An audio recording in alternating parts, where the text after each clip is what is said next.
This is the news from the ABC, read by James Dibble. Here are the headlines. Britain, France and the United States will make strenuous efforts to settle the Suez Canal crisis without using military force. 2,500 workers in the mail branch at the Sydney GPO have decided to remain on strike indefinitely. And tonight is the first night of ABC television in Australia, and we hope there'll be at least some radio listeners left after this historic broadcast. Hello there, and good evening, ladies and gentlemen, and children. This emblem that you've just seen is tonight the symbol of a historic occasion, the opening of the National Television Service, which of course is your television service. And we hope that tonight... Naturally, it was a very new medium, something that we weren't quite sure how we were going to handle or how the public would accept us on television after just being voices on radio for so long. I think just everyone, whether you worked in it or not, was excited about it. Well, of course, there wasn't a great bank of people who'd had experience in television in those early days. It was more or less training on the job. First reports of the invasion were received from Singapore. In those days when you couldn't get picture content into the news from other cities or from overseas, the temptation was to use whatever you had. And so quite often pictures of little events that were happening around the town or within reach came into the news, which didn't really have a great importance. They didn't warrant being in a news bulletin, or at least being in an important part of the news bulletin, so that whenever there was a chimney being demolished anywhere around the place, the cameras would rush out and they would take film of the chimney coming down and the bricks all falling to pieces. Then that night you'd get that on the screen, and you'd get it falling in normal speed, then you'd get it falling in slow motion, then you'd get it picking itself up and putting itself back together again. And eventually it got so bad that, that kind of thing was getting into the news, that the then chairman of the ABC issued an order that there should be no more than 2 minutes of pictures in a news bulletin. Of course, that upset the news people very much. Good evening. Well, it's been another nice day in Sydney, and for that matter, most of New South Wales has had a pretty nice day. As you see, there's some high pressure here and some low pressure here. That means make sure that the people in this area have high blood pressure, people in this area have low blood pressure. You'll notice also a few squiggly lines being drawn across the world by an artist with a black pencil, but all in all, it's been a pretty good day for rice growers south of here and people who all want to explode bombs about there. Otherwise, it's been a very, very nice day for fishing, especially if you buy it in a shop. So now then, let's have a look and see what kind of weather we're going to have tonight. By Jove, it's a beaut. Well, that's the end of that bit. The introduction of black and white TV also coincided with the Olympic Games in Melbourne in 1956, which gave it a tremendous impetus. And I can recall people used to cluster around shop windows looking at TV sets just to watch the Olympic Games, and everybody got to the stage where they just simply had to have one. Semi-finals, the start of the men's 100 metres final, and the slow motion camera brings out the strenuous effort called for. Bobby Morrow, 55, lane 4, leads from compatriot Baker, lane 1 on the inside, and Australia's Heck Hogan nearest the camera. If you relate the cost of a black and white set back in 1956 at, say, $400, in today's terms, you'd be looking basically at somewhere between $4,500 and $5,000. So it was a very expensive commodity. I think Australia was a fairly affluent country. Even in those days, people had money, and although television was expensive, they were prepared to go to the expense to obtain it. This is a sharp 28-inch colour digital TV, and it costs about $2,000 Australian. Because it's digital, you can replace hundreds of components with just a few very large-scale integrated circuits. So this means greater reliability. And digital also means that you have lots of extra features. The first feature is that you can see the time and the channel that you're watching. And if you want, you can freeze the action into 9 separate frames, each 1/3 of a second apart. This would be handy for checking out the umpire's decision in sports events. Another feature is that you can look at 2 channels at the same time. The main picture is called the parent screen, and the smaller picture, the child screen. You can interchange the parent and the child screens, and you can shift the child into whatever corner of the parent screen that you want. This would be handy for watching two shows at once, or for clipping the advertisements out of another show that you're videotaping on the child screen while you watch the main show on the parent screen. Another feature of digital TV is that you can watch all of the TV channels at the same time. So you can wait for another version of a news item to come up on one of the other channels. But you don't get 9 moving pictures. What you get is 9 stills, each of which is updated to a fresh picture every 5 seconds or so. Well, apart from all these features, you'll soon be able to connect up a printer so you can get instant colour snaps straight off the screen. You can have a special circuit inserted so that you won't have any more ghosting. And you can even have a microcomputer which monitors the condition of the components as they age and automatically adjusts for it so that you get no deterioration in the picture quality with time. Sony have already made their first domestic high-definition TV receiver with video tape recorder, but at the moment it costs about $40,000. The future of what we will actually see on television will depend on what we want to see. After all, commercial television can survive only if we watch both the programs and the advertisements.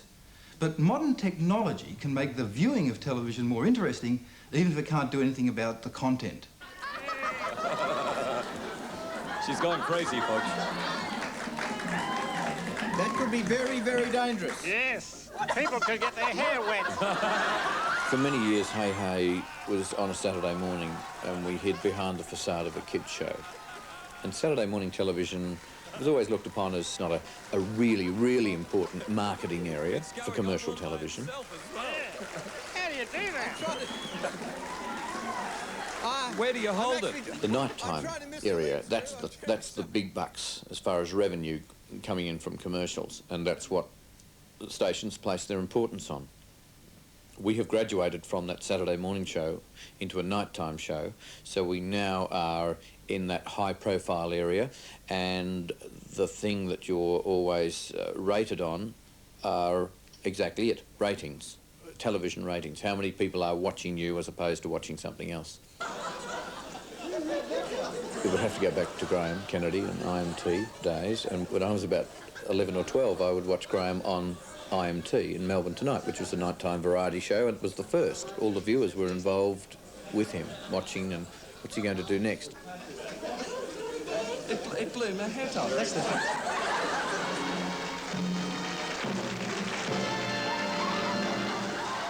But it was that mischievous approach that appealed to me when I was watching him, and I thought, wouldn't that be fun? Wouldn't that be great fun?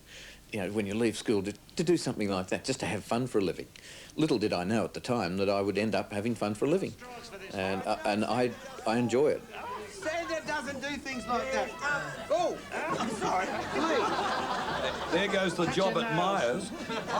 No, Santa can't. Oh, no, come on. It's not. All right.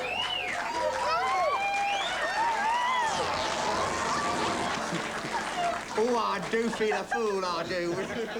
There is a new pride in Australia by Australians over the past few years, and I think that Hey Hey Saturday is looked upon as uniquely Australian in humour. It's a very original format. Not even the Yanks can steal Hey Hey Saturday because, I mean, how would they find another pink duck?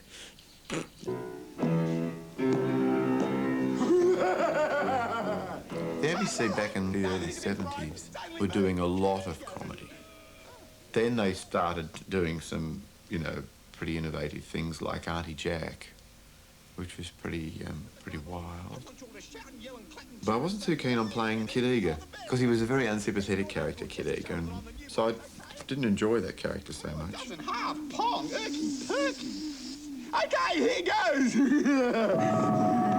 what's that terrible noise? Hey, for you. Oh boy, my first fan call. Hello, Kid Eager speaking. Franco? Oh yeah, you and what army?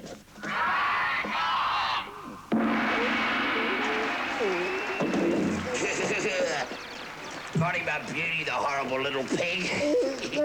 I guess the most daring thing for them to do was Gunston, because it was a whole new ball game. You were actually trying to convince people that the fictitious character was a real character, and that the ABC spent a lot of money getting this guy to do a talk show. I remember once, you know, I was understudying in the school nativity play, and I just knew I really would have made a much better baby Jesus than Kevin Desmond. He used to break one in the manger. No, he did. He got told the critics panned him. It was dreadful. And then we got to go on, but...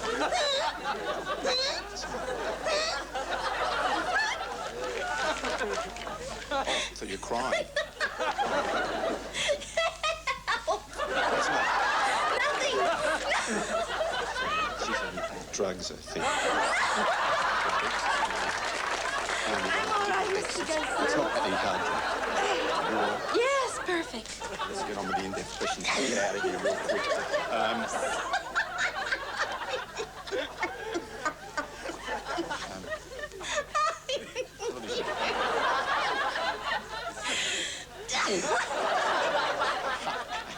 Hey, listen, I've got a really good... I put myself together for this. This is a most interesting interview. Oh, one thing I can say is that you look much younger off the screen, you know, than you do in All in the Family. Actually, you look more like the daughter, you know. I used to love doing Norman. Norman was really, really boring. I mean, the most boring man, the jaw of the South, Graham Bond used to call him. And he was a really, really boring man. I used to have this ratings board where I'd show what the ratings were every week and get very upset about the morons that were out there watching all those other moronic programs on the commercial channels like $6 Million Man and the Rugby League replay, you know. I became a bit obsessed with ratings. Now, go on, just look at the ratings. I ought to rub your nose in them. 11. 3 less than last week. Yeah, you know what that means, don't you? It means that out there in TV land, there are people running around who switched off my fantastic program to watch $6 Million Man. No, these people need urgent medical help. I wouldn't mind roughing them up a bit myself. And when we talk about culture, our culture, that it seems, you know, it sounds like we're getting a bit arty, but it's just basically, if you don't have your own culture on television, you do feel inferior. I mean, it's only American and English stuff is the only stuff that's worthwhile watching. That's what you're saying. That's what that statement that the box is making. So, I mean, there was all that pressure in the 60s, started by Ted Hamilton, who was, you know, major force in it. To Catch a Thief, Mission Impossible, and other such shows, which they can buy here for $4,500 for a 4-city run, with a replay of 50% on top of that for another run, constituting a payment of about $7,000. And you've got to put $20,000 or $25,000 into a show like Division 4 Homicide, Bellbird, $15,000 approximately to a show like Barry's Sound of Music or Bobby's show. How can you compete? God, the competition's not there. We had to force Australian product to go up, and of course the Australian product then got better and better and better. Now it's the stuff that rates. I mean, you look at, say, soaps like Neighbours, stripped soaps 5 nights a week. My goodness, that's huge, and the characters are huge. People love it. They love seeing themselves. Morning, Heather. Matron. So, any disasters? No, reports on my desk.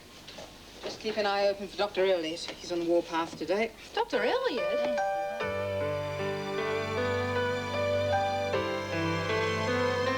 The reason why a country practice, as well as the other Australian soapies, are so popular is that the characters that they are seeing are much more easily identifiable when they speak in the same accent as the audience.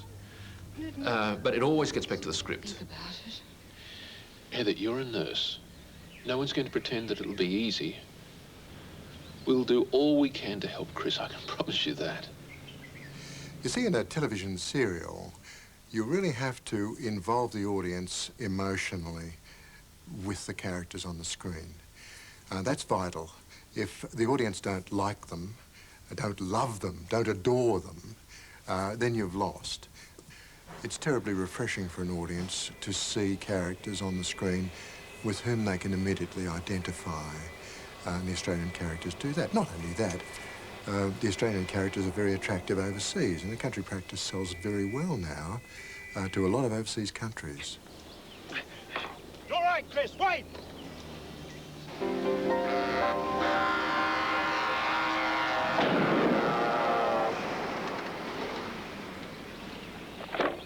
It's basically a medical stroke veterinary series, and we do deal with some fairly contentious medical issues.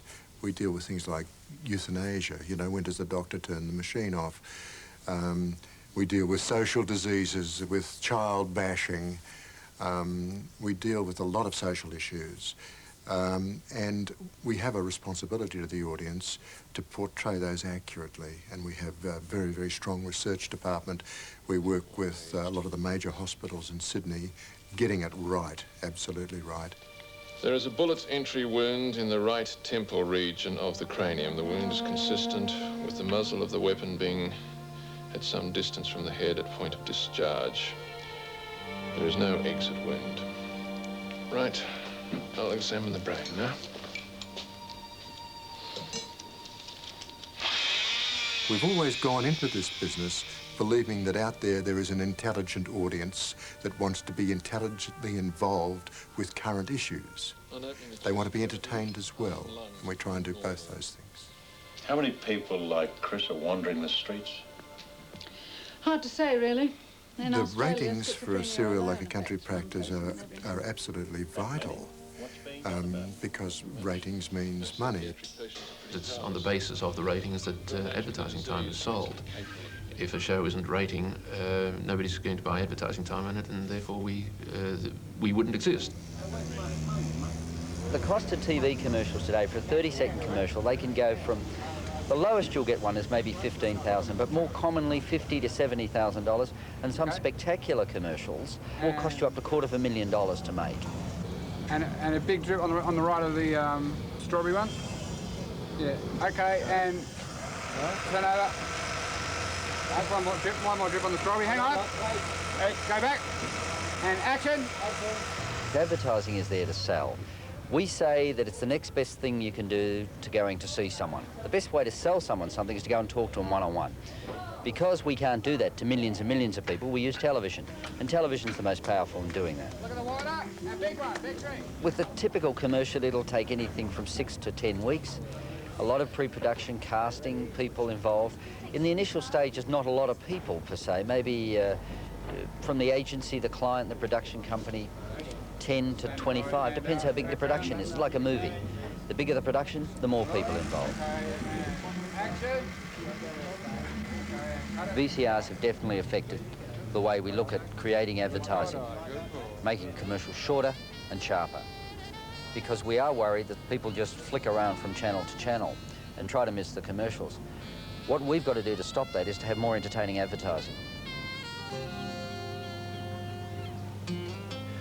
And it's not as though the client comes to us and gets us to make the ad, then they go off and get the best deal they can from the TV stations. We're retained by the client to sell the product all the way through. So after we come up with the idea and make the ad, the next part of our job is to then negotiate with the TV stations and get the best possible rate and deal. And we put the thing to air via the agency. If you pick out the top shows like the Sunday Movie or 60 Minutes, you're paying $7,000 or $8,000 a minute in Sydney. So you're talking a lot of money. Commercial television doesn't necessarily mean big audiences, but it always means commercials, a place to sell commercials. It's been said that people aren't very much interested in flood control, but everybody's interested in the story of Noah. And that's what we try to do, is find the Noah in every story.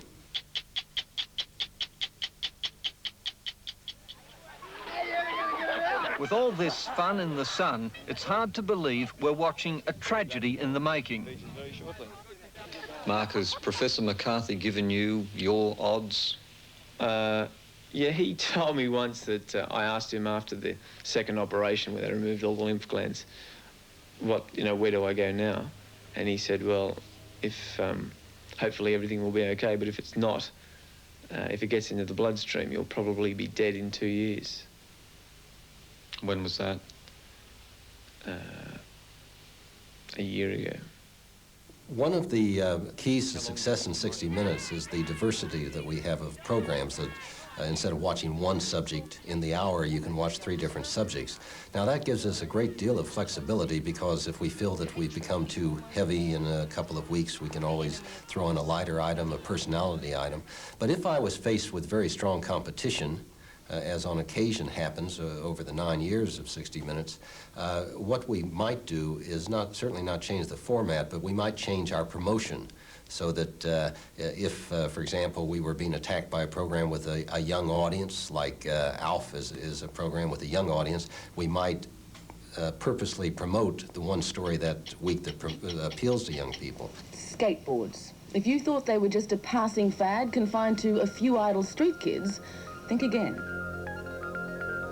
But we would never change the whole basis of 60 Minutes, because, as I say, it's been going 9 years very strongly.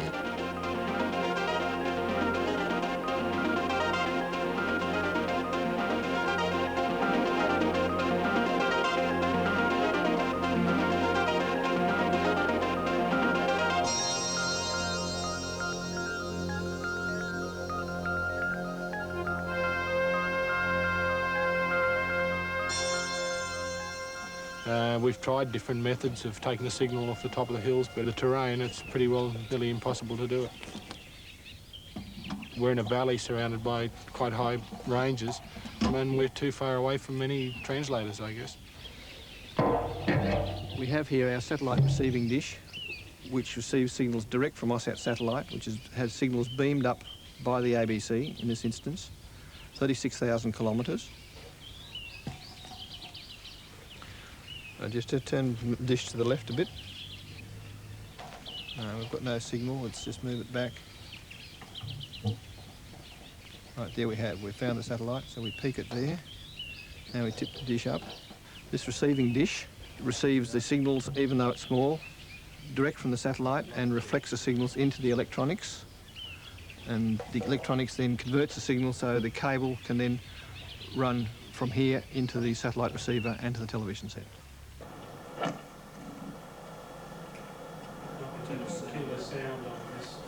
And there we have the He's certainly in much better form than he has been. You've been able to get television like that before? Never. In fact, I don't think I've seen a picture as clear as that in Sydney. What do you think, kids? Have you seen television like that before? That's a very good picture, isn't it? There is a great need for processes to break down the isolation. A lot of old people among the Department of Housing tenants here live in the flats, and they don't get a chance even to meet one another or to associate with the rest of the community. And so, as I see it, community cable television will help to bring people together. There is an aerial on the roof, and a cable system runs throughout the entire building to all the flats, and simply by plugging a modulator into that, you can transmit on one of the vacant channels. We're already transmitting 24 hours a day with the community notice board in this building. The next stage is to interlink the 3 buildings, getting across to approximately 2,000 people. Wherever possible, I try to get people to use the equipment themselves. For instance, there's what everybody thinks is a marvelous little documentary about a children's playground, which was shot by 2 kids that live just down the road here. And they go out and sort of very spontaneously do this marvelous little interview. Here we are, standing in front of Waterloo Park. As you can see, very messy. This is the second time they have created this park. The first time it was made like this, and it had nice soft sand. As you can see now, the sand is rock hard. If a child was to fall from this thing, it could easily break a leg on this park. As you can see, this sand is very hard and rocky, yet the other sand, which was here before, was very nice and smooth and just very soft. And I think that's one of the main purposes of CTV1, is to help people discover their creativity and to use a very powerful and potent medium like television. And television is power, you know, and therefore I think the power should go to the people more than it does in Australia. People have to have a slice of it.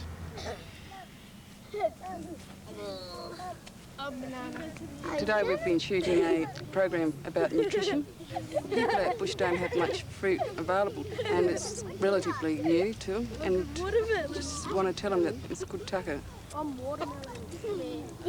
Okay. Do it again and grab something more in the middle. We can't have white people making language programs. Aboriginal people have got to make their own programs. Because they understand language, they understand what Aboriginal people are thinking. CALM is very important in that it's using a medium like radio and television to keep the Aboriginal culture alive, basically. It's a policy of cultural maintenance, cultural survival and cultural revival through Aboriginal people, mainly in the centre of Australia, but we're expanding. Just fast forward it a bit and I'll show you those. Language programs are very important in that, especially throughout the more remote areas of Australia, language is still being spoken. And out of the 250 languages that were in Australia originally, there's not very many left. So the work of Karma and Impaja is very important in that it's going to help keep these languages alive.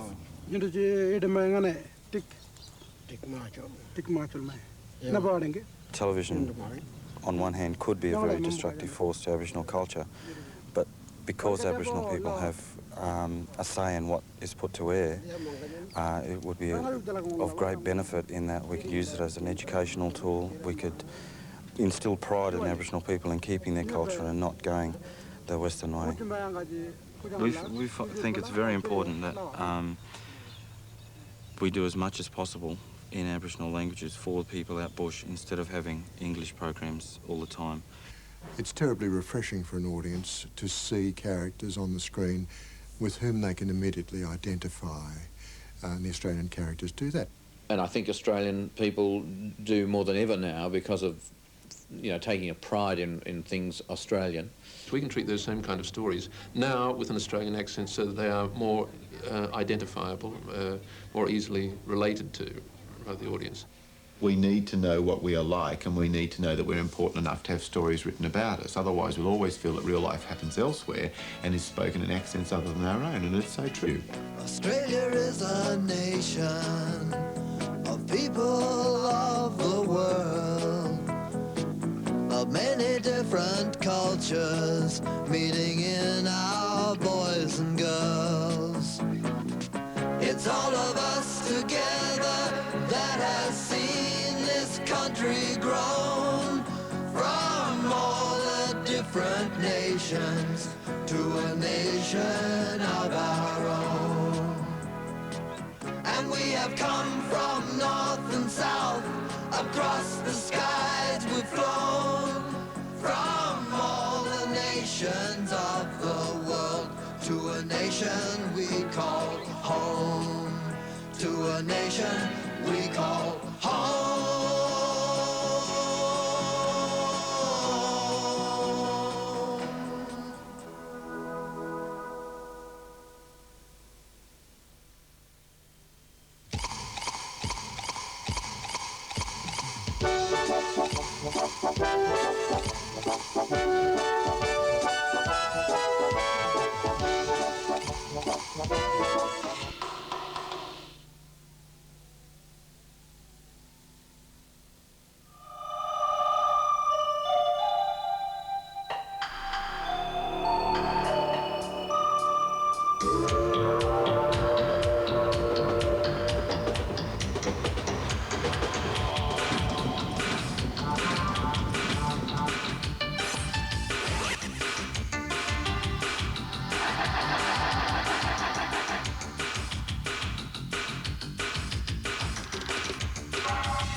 The message stick told Marbach that the Old Men's Council would talk to him on the Bora ground above the river.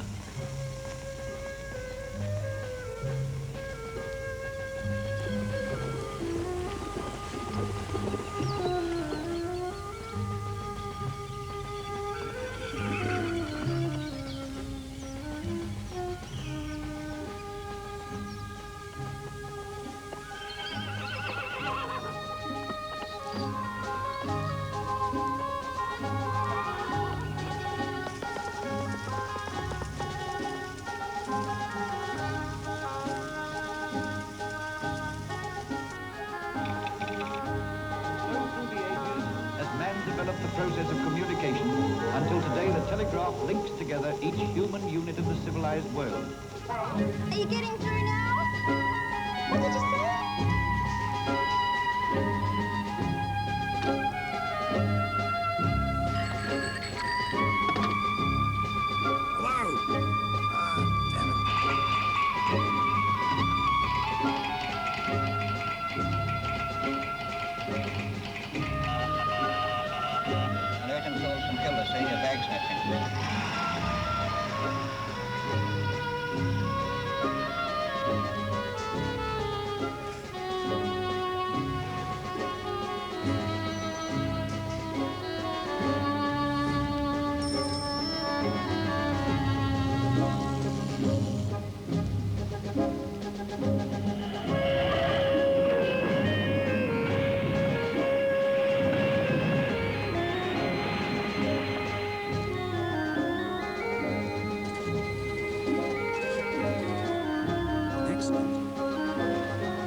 And embellishing the way of life of the 20th century, the age of invention, has brought to mankind. Hello? Are you phoning or are you broadcast? You broadcast? Well, broadcast. The light is always engaged. Can't get comfortable. Country town keeps all night. Was today successfully launched in the US. At the present time, the satellite is describing elliptical trajectories around the Earth.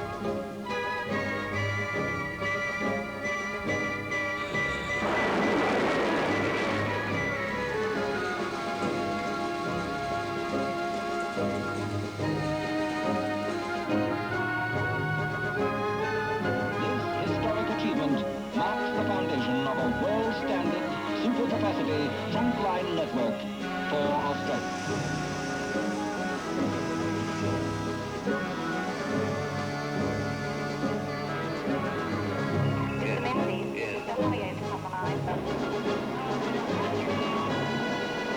Major Gagarin was sent out with his 4.5-ton spaceship from somewhere in the Soviet Union.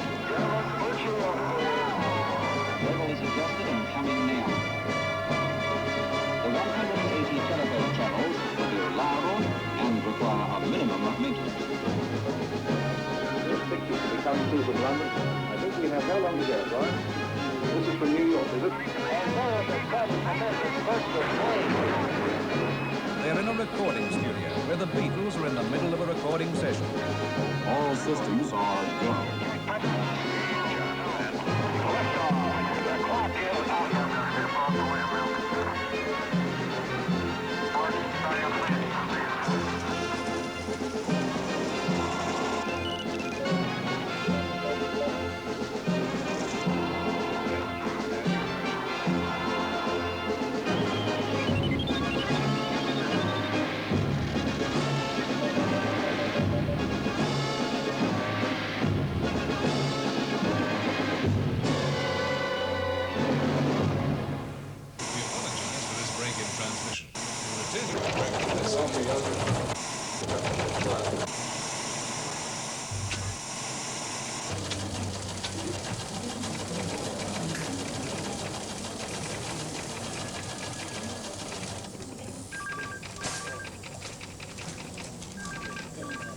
Hello, newsroom. Sorry, who are... Hey, Keith. From the humble PC to the big newsroom systems, computer systems play a big part in the day-to-day operations of both TV and radio stations. That'll be the same. Oh, Nick. Whole science of wrestling. Look at that. Nick, how do you feel about the information explosion? Nobody tells me anything. Yeah, well, some of us try and conserve our energy. There's a new AusSat satellite being launched next week. Ideally, I'd like you to be on it, but as we're short-staffed, you can do a 15-minute special. On the information explosion? Oh, right, it's something I remember from college.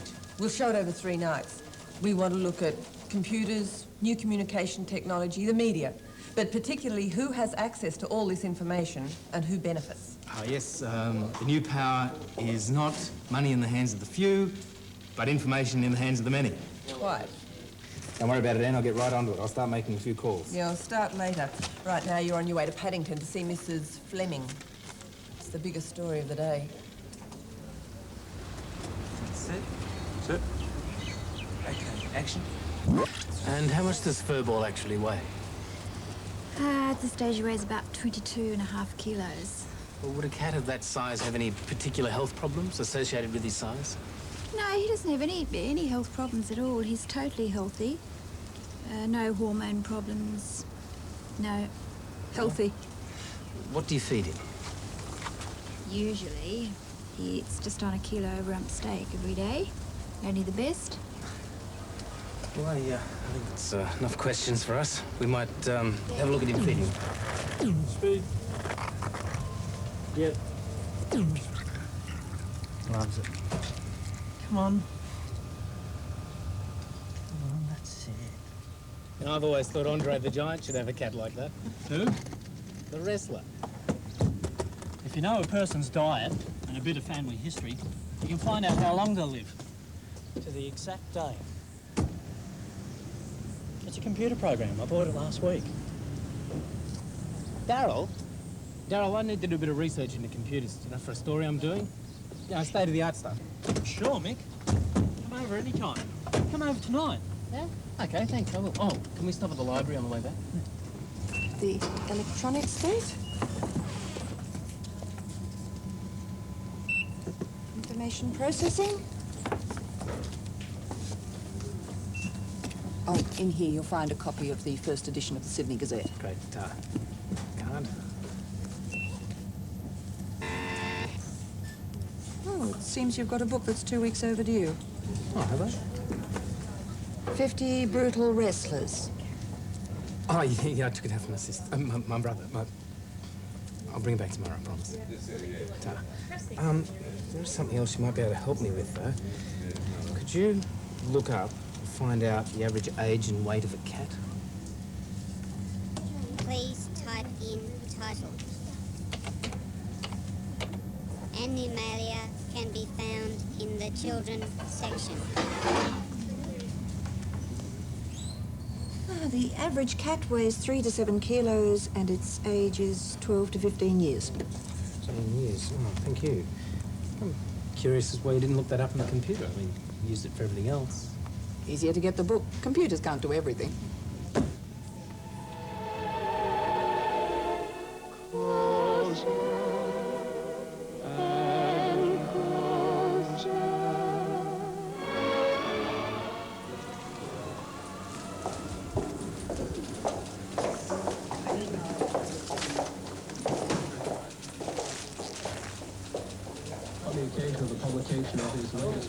Bloody ugly shot.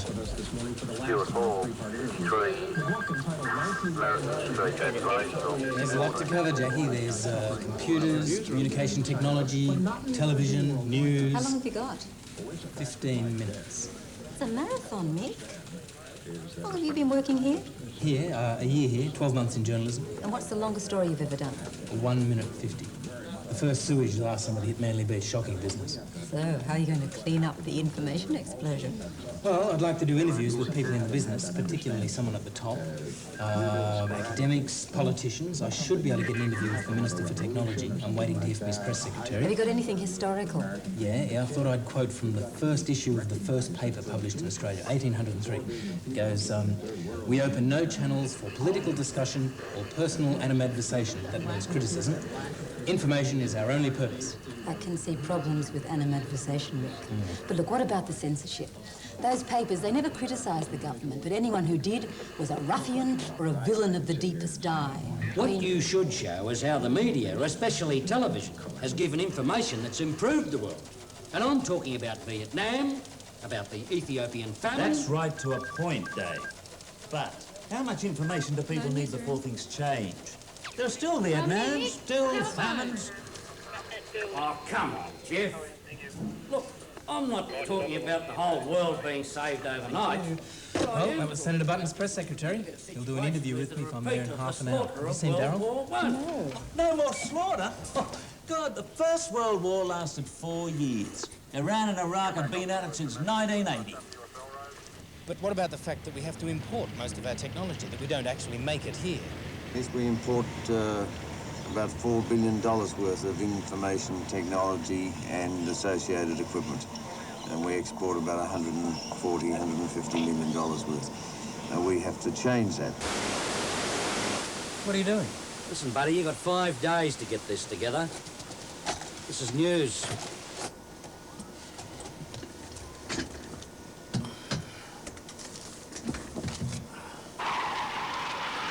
What's the story? Washington and Hanoi are about to sign an agreement, the first since the war. They're meeting in Vietnam, but no film. They need some pictures to go with the words. Now, this is what I was saying before. The people saw what was happening and the Yanks had to quit. TV probably saved thousands of lives. Yeah, I've heard that said. Didn't they just get beaten by a better army? Crap. Which army had the best equipment, the most technology, the best intelligence? President Johnson tried to stop these pictures being shown. I guess you're right. I gotta go. Johnson said it was sapping the will of the people.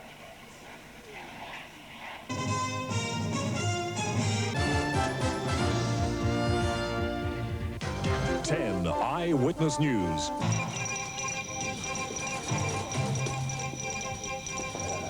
Oh, sorry, Jackie. So, what's the rush? Oh, I'm just getting away from Dave. I think I upset him. Oh. How was your day? How's Parliament? Any punch-ups in question time? No, but some good insults. Davidson called the Premier an overweight, slimy, self-satisfied sewer. Oh, that's terrible. Yes, he's not at all self-satisfied. Hello.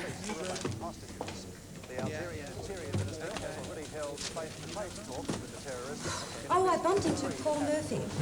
He's willing to do an interview for your story. Of course. That's his home number. Oh, I'm going over to Darryl's after work to check on his computer wizardry. You want to come? Why not? I've always been interested in the secret life of Darryl Davis. Yes, I can understand you not wanting your children exposed to that sort of behaviour. Look, a lot of people find it disgraceful, but the news organisations do have a responsibility to report Parliament.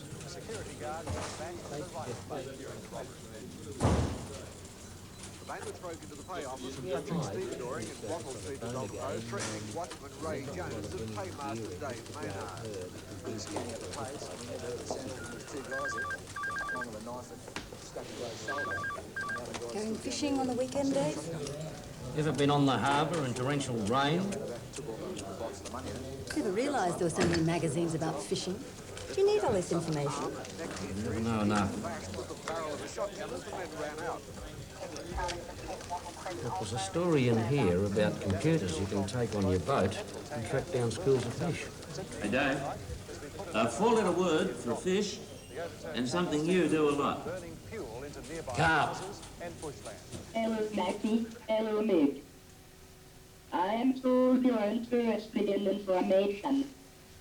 I hope I don't disappoint you. Okay, make yourselves comfortable. We'll kick off with a minor miracle. It's called The Juggler. You probably think it's animated, but it's a pure digital creation.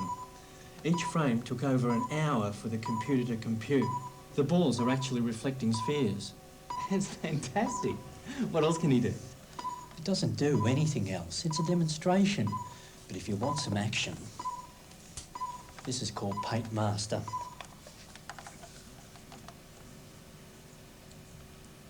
Just call me Picasso. There are 32 colours, you can change the tones, and 16 tools. It'd take hours to do something like this with paint. Do you actually do any painting, Daryl? No need to. I've got a colour ribbon. I can print off what I've done here. Yeah, and I think what Daryl's saying, though, is that if he did paint, he could try it out first on the computer. Got enough to read, Daryl? Yeah. Oh, I've got to show you the latest magazine. Can you pass it over, Jackie? No, sorry. I mean this one. No worries about torn pages, eh? Oh, I've got to show you the bulletin board. Anyone can dial it up and get information from computer users all over the world. What sort of information? Oh, programs, modems, games, graphics, spreadsheets, interfaces, downloads, MIPS, viruses, bugs, comms. The opposition claims communication security at a major defence installation has been breached. There's been no comment from the Minister of... So you weren't impressed, I take it? It's just that I don't think Daryl's ever had an original idea in his life. Data, data everywhere, and not a thought to think. Well, according to my digital data, I've got about 15 minutes before the supermarket closes, so could you drop me off at the corner? Okay.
Celebrating Australia's bicentennial. This is Central Control, the nerve centre of this monstrous electronic undertaking, and in control room...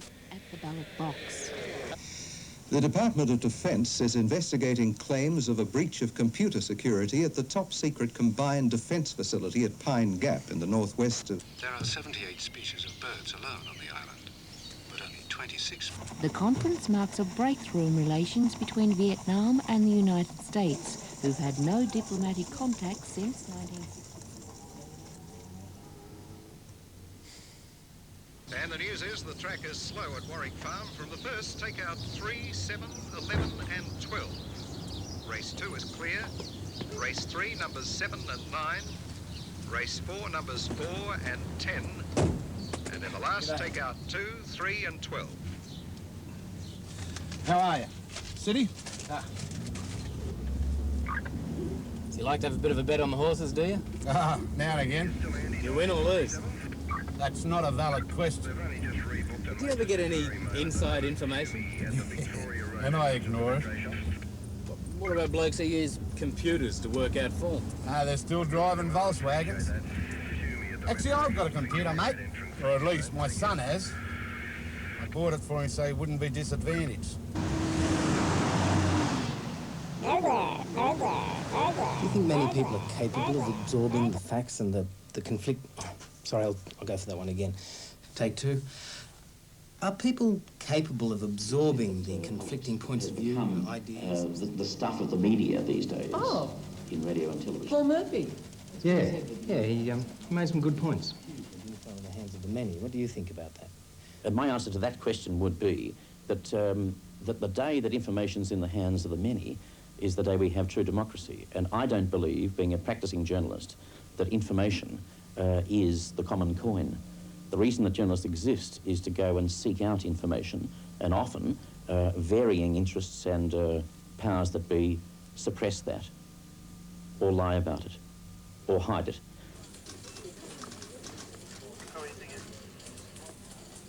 That's fantastic, Jackie. Coaxial cable can carry up to 9,000 circuits, and this fibre optic cable can transmit up to 120,000. They use it to transmit voice, video, data, fax, and it could be in all homes in a few years' time. Just give me a phone that works. Now. Hey, the cops are saying that Telecom's underground cables in the city are being cut. Looks like sabotage. Well, that's one for you, Mick. I'll organise a crew. Business people say the effects could have been disastrous if the attack had happened midweek. Telecom says most services will be reconnected by late tonight. However, the state manager of the corporation told me the attack posed a very serious threat to the stability of the city's social and commercial activities. And this is evidenced by the effect of the sabotage on the Commonwealth Bank. Yeah, he's chopped off all foreign exchange lines for gone. He's chopped off 700 computer lines. The PABX, Friday night, they would have hardly had any communication inside the Commonwealth Bank at all. All their alarms were gone. They had no security alarms there at all. Computer experts say the sabotage highlights just how vulnerable confidential computer data is to organised crime. When those people get involved, then they can spend millions of dollars to build sophisticated computer systems to really wrap the telecommunication. And not damage it, but rob it. There has been renewed heavy fighting between Iran and Iraq, with Iran claiming to have killed or wounded several thousand Iraqi troops. I know, I At the have my same hands in my time, pocket. Arab states have Same again? Oh, yes, please. No, Jake, you've got the last I'm one. feeling generous.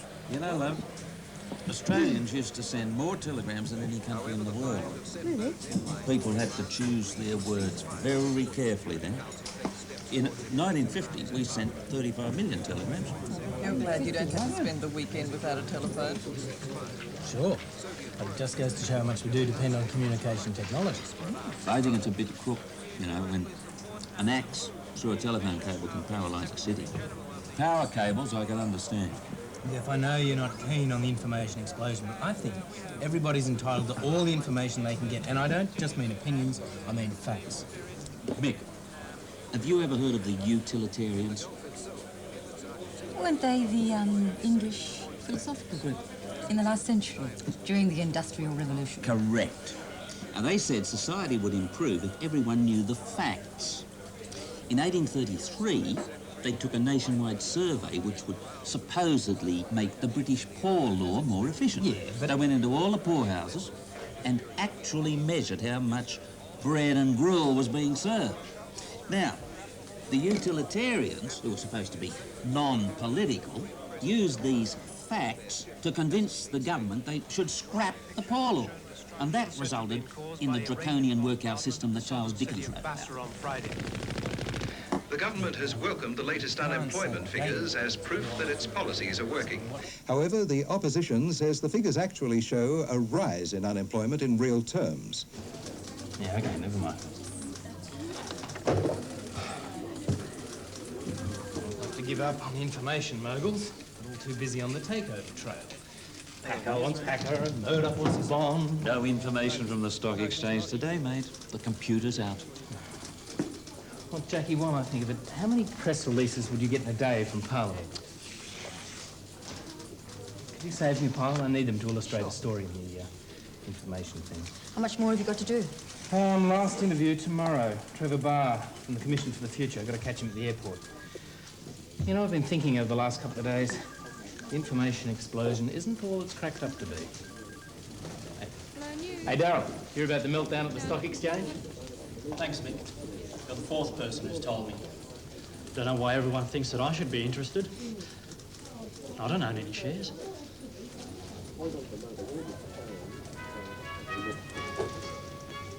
In what's become a major embarrassment to the Defence Department, federal police say they're certain a computer hacker has obtained top-secret information from the Cape Wilson Joint Facility. We'll have more on that story in the news at 6. And these are the people we trust for the defence of our shores. So enough of an apple. Maybe we should tell him about Daryl. Shut up, will you? Not Daryl, surely. Don't know. But it's odd, isn't it? Should we be worrying about Big Brother or Little Brother? We've heard a lot about the information explosion. Now, who's winning and who's losing? I think it depends who you are. If you're a share broker, if you're in financial trading, if you're in the big gambling industries in Australia, you find that you need fast, efficient information systems and you're very dependent on them. I think on the other hand, though, for a lot of ordinary people in the community, there are a great deal of information which they find very difficult to get access to. Information about job availability, about retraining programs, information about which doctors bulk bill, about legal problems. So I think the information revolution is winners and losers for certain groups in our community. Does information equate with power? Increasingly so. It's those who have access to information in our community who are the most powerful. There's a kind of, I think, a new kind of class division. Information rich, information poor. Senator Button acknowledges such a division, but says it's nothing new. Even when we had libraries, there were information and nothing else. There were information rich and information poor because some people used the libraries, others didn't. I guess it's going to be the same with computers. Winners and losers. Certainly the multinational producers of technology are the current winners, but what of the future? Will the quality of information improve, and will we become better communicators? There's a kind of dichotomy between the hardware and the software. I think a great example of this is that when we saw the Bicentennial Concert Australia live, it was brilliant technically that what we could do was show with the most sophisticated technological equipment. We could go from northwest Western Australia, we could go from Mount Isa, we could go down to the Antarctica. But the program had, I would argue, very little to say about Australia. Let's once again fasten the old seatbelt as we take off once again on this marvellous electronic carpet ride in celebration of Australia's 200th birthday. That's the kind of dichotomy of the information revolution. We've got the technological systems, we don't yet know what to do with them, and we haven't really decided whose interests they're going to serve and who's going to participate. I like it. Trevor Barr's a good talent, and you've tied the interviews together well. Oh, Mick. Congratulations. Mick, the offsat launch has been put off indefinitely. Major malfunction with the rocket. We can't use your information piece till after it's launched, so we'll have to sit on it. News editor. Oh, Mrs. Fleming, yes. I'm sure you were surprised. I'll put you on to Mick. Hello, Mrs. Fleming. What? Hairballs had kittens. Yes. Oh, yes, don't worry. I'm sure we'll come out and cover it. Yes. 2 white and 3 brown. Oh, sorry. 3 white and 2 brown. And a tortoise shell. Is that usual? Mm-hmm. No.